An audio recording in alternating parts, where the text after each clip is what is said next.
All right, ladies and gentlemen, let's do a second problem involving the energy balance here. Let's say that we have a room here full of people and some lighting equipment. So we have some electric light bulbs in a room, lighting a room. Maybe this is a conference room. Maybe it's a gymnasium. Who knows? So we have a lot of electric light bulbs here at the top. These are 100-watt light bulbs. And we have a number of people in this room. Maybe it's a gymnasium, maybe it's a conference room, maybe it's a classroom. Who knows? So we have N people or N persons, and we have N light bulbs in this room. Now, each person is radiating body heat at a rate of about 2,000 kcal per day. Typically, people consume around 2,000 kcals per day for their nutritional needs. So I'm assuming all of it, probably a bad assumption, but I'm assuming all of it is eventually being radiated out in the form of heat, body heat. So 2,065 kcal per day is the rate of heat rejection from each person in the room due to body heat. So we can think of each person radiating Q dot person into the room. So body heat is being rejected into the room, if you like, from the people that are in the room, all right? The electric light bulbs, and there are 10 electric light bulbs, 40 people, 10 electric light bulbs. Each bulb is 100 watts. So we can think of the light bulbs consuming or receiving, if you like, electric power. So each one of these bulbs is receiving electric power. W dot, what am I calling it? Bulb electric.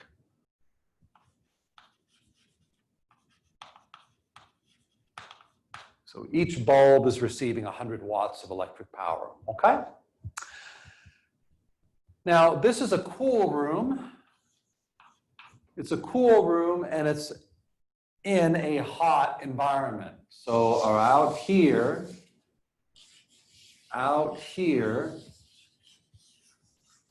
it's hot.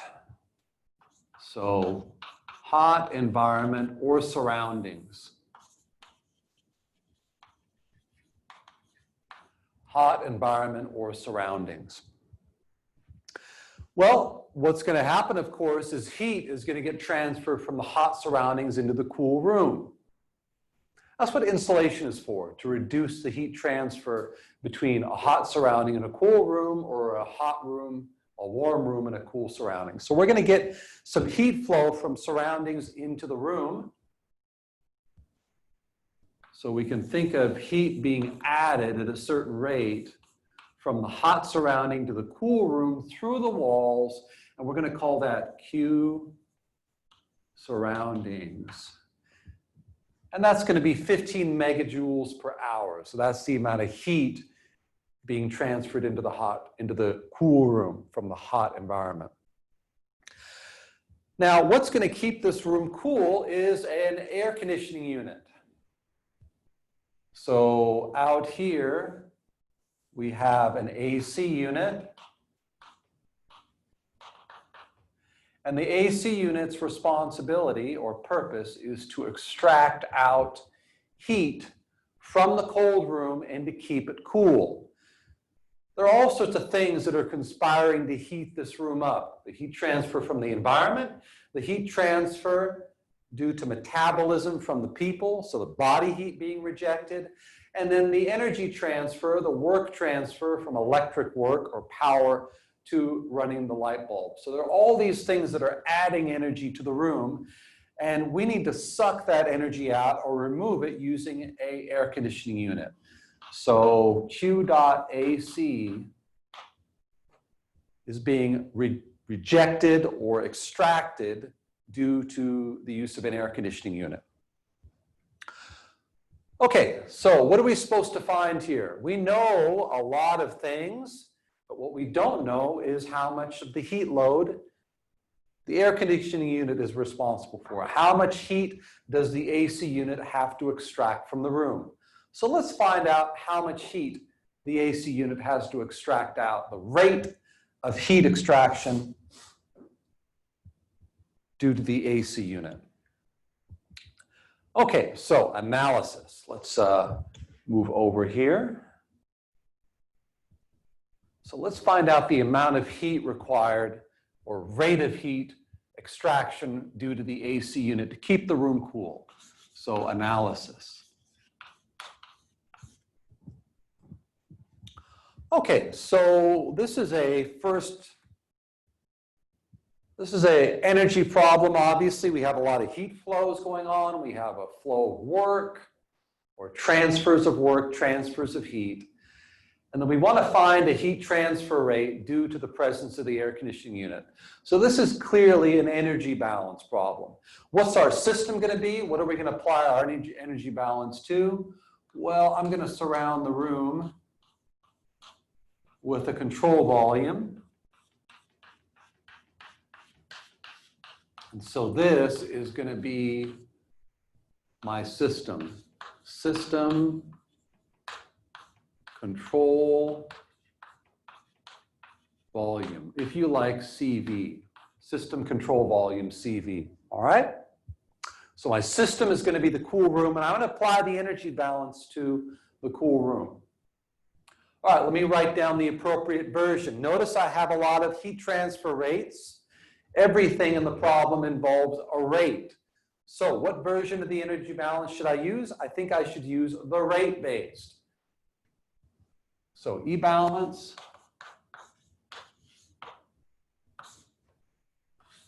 Q dot. Oops, I think I'm going to need a bit more room here. Q dot minus W dot equals E dot. And E dot is the time rate of change of energy within the system.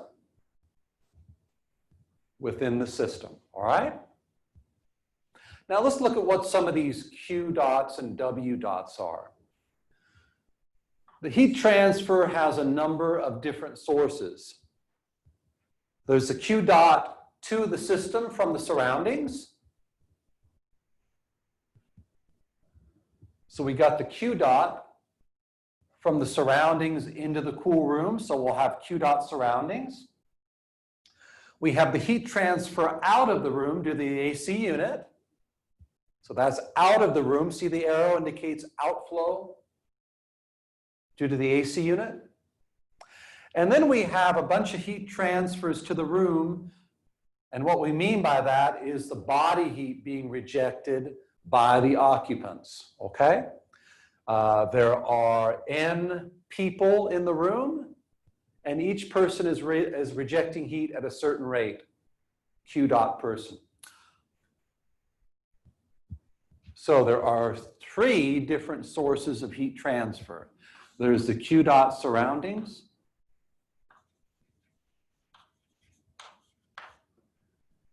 We have the N persons times Q dot person. So that's the total heat transfer due to all N people into the room. And then I have minus Q dot AC. Notice the minus sign because this is outflow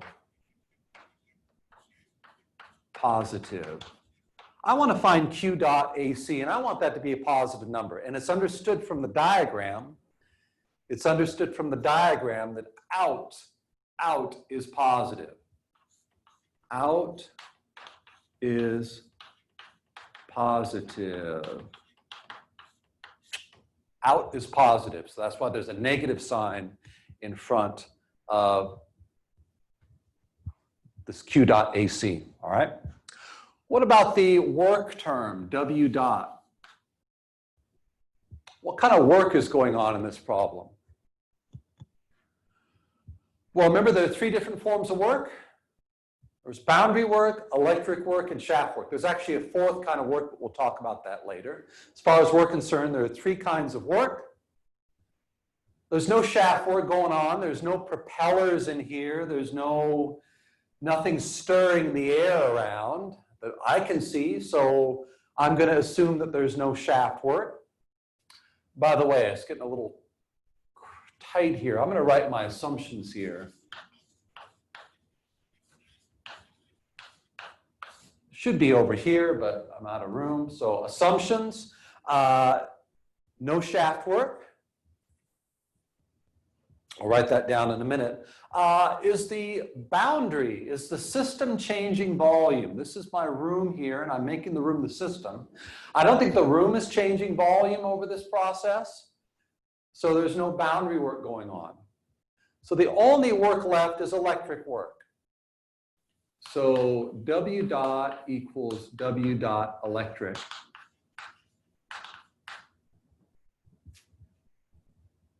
Now the electric work or power being consumed by the bulbs is N bulbs times W dot bulb electric.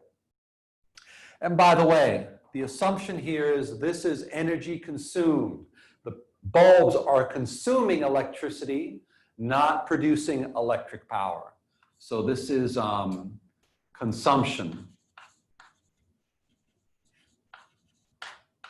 Consumption, okay? In other words, we are doing electric work on the system. Electric power is flowing into the system to run the lights. So that W dot electric is on the system, not by the system. Consumption, or if you like, on system. So we're going to have a negative sign floating around here when we apply our energy balance, okay? So let's see here, W dot will be then N bulbs. And then I have W dot electric. And that's for, I think it says bulbs electric. Bulb electric.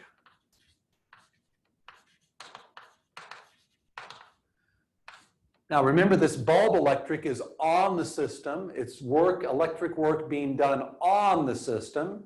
The bulbs are consuming power. So electricity is flowing across the system boundary.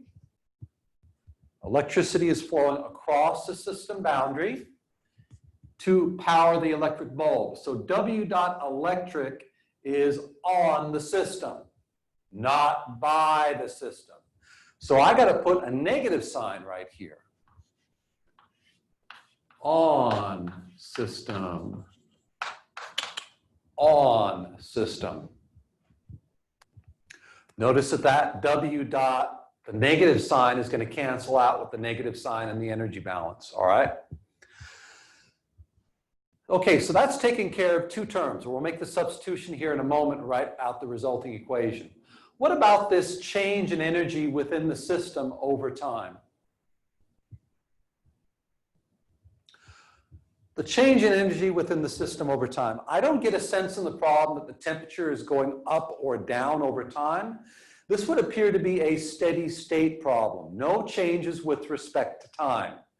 The amount of energy within the room, the total energy, and that's related to temperature, is assumed to be constant. So I'm going to write up here steady state. Steady state. And what that means is dE dt. The time rate of change of energy within the room is 0. The energy doesn't change in the room. So what flows in has to flow out in terms of energy. Okay, what's transferred in the form of heat and work must be transferred out in the form of heat, let's say, Q dot AC, all right? So steady state, dE dt is equal to 0. All right, well, let's apply that to our equation, our energy balance. So this guy is 0. Why? Because we are in steady state, SS. Steady state, SS. Okay, let's write down what we got. Q dot surroundings plus n persons Q dot person, and then I have a minus Q dot AC, and then I have a minus, and now I got the work to the power terms from the electric light bulbs. Minus N bulbs, W dot bulb, and this is electric, and all of that is equal to 0. Okay? Now let me solve for Q dot AC. Oh, by the way, that cancels out and I get a plus sign right there. So let me move Q dot AC over on the other side of the equation and flip the whole equation. Q dot AC equals Q dot surroundings plus N persons Q dot person plus N bulbs W dot bulb electric. Okay? So now I have an expression for the amount of heat that must be transferred out of the room due to the AC unit. It's the heat transferred in due to the environment, the heat transferred or rejected due to body heat for all the people, plus the heat, plus the energy dissipated or consumed by the electric bulbs. All the energy that flows into the room has got to be transferred out due to the AC unit. Okay, the AC unit's dumping all that energy that's flowing into the room back out into the environment. Okay, let's see if we can plug in here. I think we're going to need a bit of space. So this is equal Q dot surroundings. Let's see here. Q dot surroundings. Q dot surroundings was 15 megajoules. So let me put that in per hour. 15 megajoules per hour. 15 megajoules per hour. I think I want to express Q dot AC in kilowatts. So I need to convert this out of megajoule and convert it into kilojoules. So there is 1,000 kilojoule per megajoule. So now I'll get kilojoules per hour, and I got to convert hours into seconds. So there are, for 1 hour, there is 3,600 seconds. So the hours cancel, and I get kilojoule per second when I go through and I do the calculation, okay? When I go through and I do the calculation. Okay, now let's attack the heat transfer due to the metabolism of the people. So we got N people, 40 people. We got 40 people, and they're rejecting heat at a rate at 2065 kcal per day. So I got 40, and then I got 2065 kcal per day. Okay. Kcal, let's see here. There are 4 point, as I recall, there's about 4 kcal. Let's see if I can get it here.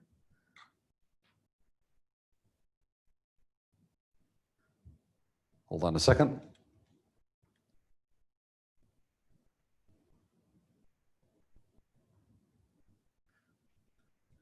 There's 4.2 kcal per kilojoule. Kcal per kilojoule. 4.2. So 1 kilojoule is 4.2 kcal. So the kcals will cancel out and I'll get kilojoules per day. I want to get kilojoules per second, which will be kilowatts. So I need to convert out of the day into seconds. Let's see here. There are 1 day is 24 hours. And there is 1 hour per 3,600 seconds. Notice the hours cancel out, the days cancel out, and I end up with kilojoules per second in this term once I do the conversion, okay? And then I got another term involving the electric power for the light bulbs. I have 10 bulbs, and each bulb is consuming 100 watts. And there are 1 kilowatts per 1,000 watts. Notice the watts cancel out and I get kilowatts for the second term. That's exactly the unit I want. Okay, let's see what we get here. Let's just crank this out and see what we get. Hopefully we'll get something good, something decent. Let's see here, 15, so let me tack each term here. So you got 15 times 1,000 divided by 360. So I get 4.16 kilowatts. That's kilojoule per second, so that would be a kilowatt. That's the Q dot surrounding term. That's the Q dot surrounding term. And then I have the heat rejection from the people. Let's see here. 40 times 2065 divide by 4.2 divide by 24 and then divide by 360. 0.227 kilowatts from the 40 people. That seems about right. Kilojoule per second, that's kilowatt. And then I got the energy consumption from the electric bulbs. So that's going to be 10 times 1,000 or 1 kilowatt.